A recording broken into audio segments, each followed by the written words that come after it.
Hello everybody and welcome to another video on my channel.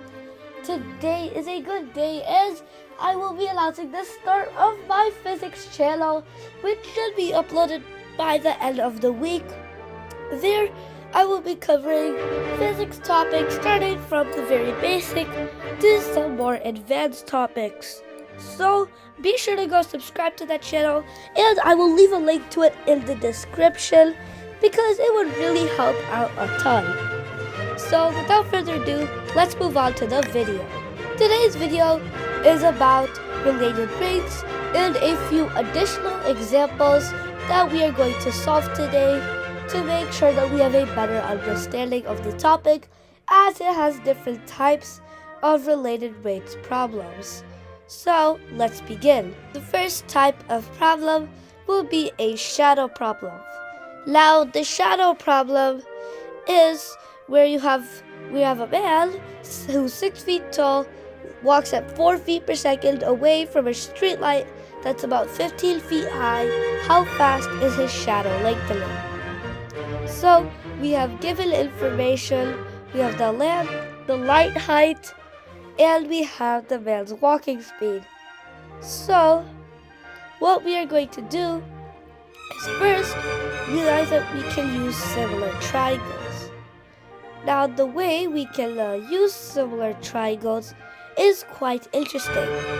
So first, imagine we have the man's height and the light height, and we draw a line from the top of the man's head to the top of the light post and extend that all the way through onto the ground.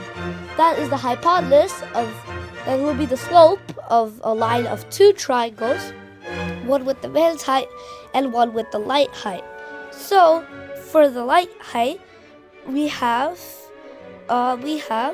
15, which is the height, divided by x plus s, where we're gonna say where x is the distance that the man is plus the shadow.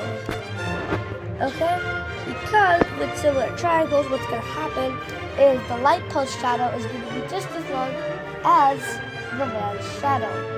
So we have 15 divided by x plus s is equal to 6 divided by s.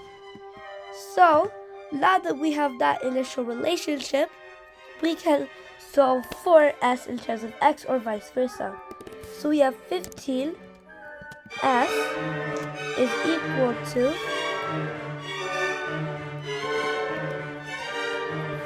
6 multiplied by x plus s. So this becomes 15s is equal to 6x plus 6s. So we get the rate the shadow is lengthening. We get x is equal to 2 by 3 multiplied by s. So what we have then is we have our initial relationship. Then we can use this relationship over here, differentiate it. So 15s is just going to be 15 multiplied by ds by dt is equal to, if we have 9 ds by dt, where we have 9s is equal to 6x, then that is going to be equal to, dx by, so it's going to be equal to 6x, and the derivative of 6x is 6 multiplied by dx by dt. So now we have ds divided by dt is equal to 2 by 3 dx divided by dt. So since dx by dt is equal to 4 feet per second, ds by dt is going to be equal to 2 by 3 times 4, or 8 divided by 3. And there is our first example, all done and solve. And over here, we have our solution where we first set up our triangles, cross multiply, differentiate with respect to time, and substitute the known values. Our next example is our problem is a particle motion problem. So first we need to find the rate that the y-coordinate is changing, but when the particle is at point 2, 5, the x-coordinate is increasing at 3 units per second. So we need to figure out how fast the y-coordinate is changing at that instant. So this is actually one of the more simple problems that we are going to encounter. What we need to do in this problem is just differentiate both sides. So we're going to get dy by dt is equal to x squared, 2x multiplied by dx divided by dt plus 1. Then, not just 2x and dx by dt.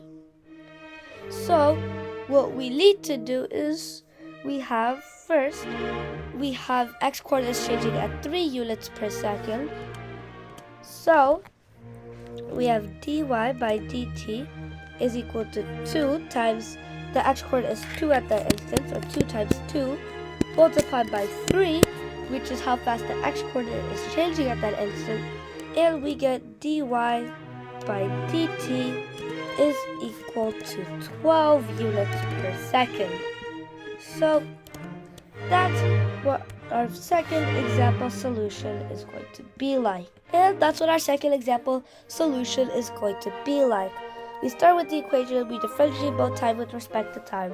We substitute all our known values, and we realize that the y-coordinate is increasing at 12 units per second. Our next example is an angle rate problem. Basically, we have a hot air balloon rising vertically at 8 feet per second from a point on the ground 500 feet from an observer. How fast is the angle of an elevation when the balloon is 500 feet high? So, first thing we have to do is make sure we can get relation with theta when we compare from the distances. Now, one way to do that is to say that since it's a triangle, we can have tangent of theta be equal to, the first thing that we're going to do is that we're going to have sine theta divided by cosine theta, or the vertical height divided by the horizontal height.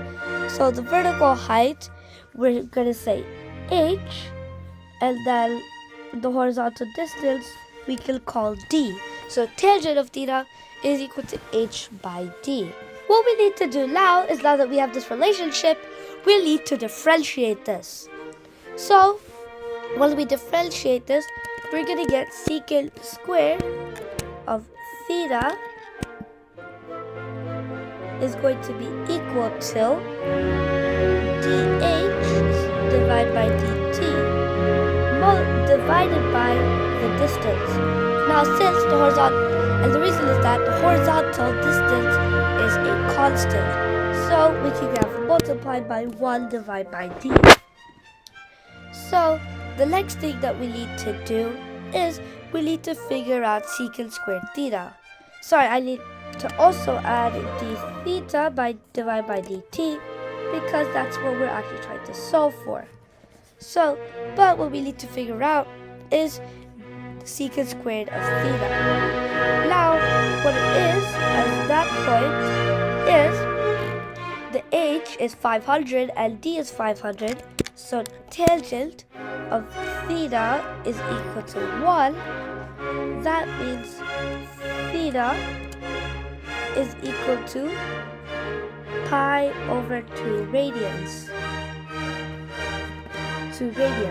Now secant squared of theta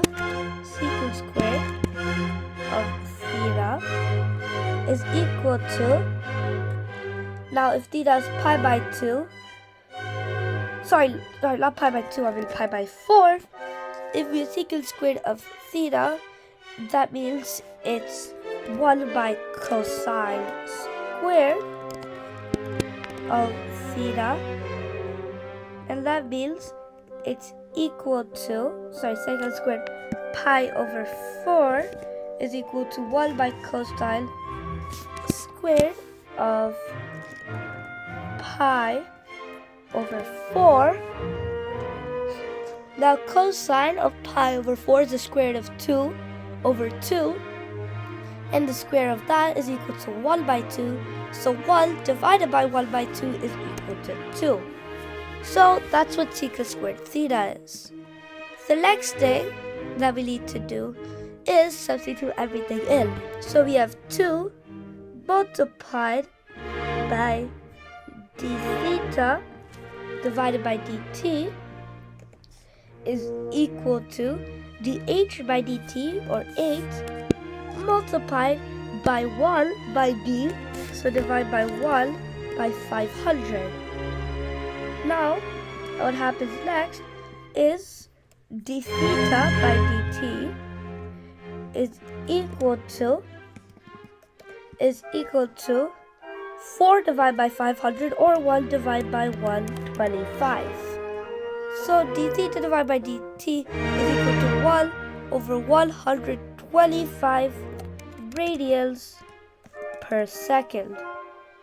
So that is our final answer to the problem, and it's pretty simple overall, but it was still noticeably more complicated than the other problems. And here is our solution to our third problem, and that's what happens over here, where we have setting up the relationship, differentiating both sides with disrespect to time, then finding secant squared theta, and finally substituting and solving. Here is a practice problem with the full steps to the solution shown over here. So where what the problem is 2 cars start from the same point. Car A travels north at 60 miles per hour. Car B travels east at 80 miles per hour. How fast is the distance between them changing after 2 hours? So we have our setup and we have our solution over here. Now, our problem type summary is we have a bunch of different categories covered. First of all, we did shadow problems, angle rate problems, and parametric motion over here. Many of these we didn't do last time, and our practice problem was a distance problem, which we did cover in our last video. So each type requires identifying the correct geometric or algebraic relationship. And thank you so much for watching another video on my channel. It really means a lot to me. And if you found my videos fun and educational, please make sure to like, subscribe, and hit that notification button for more awesome videos just like this. Thank you so much. See you in the next one, and bye-bye.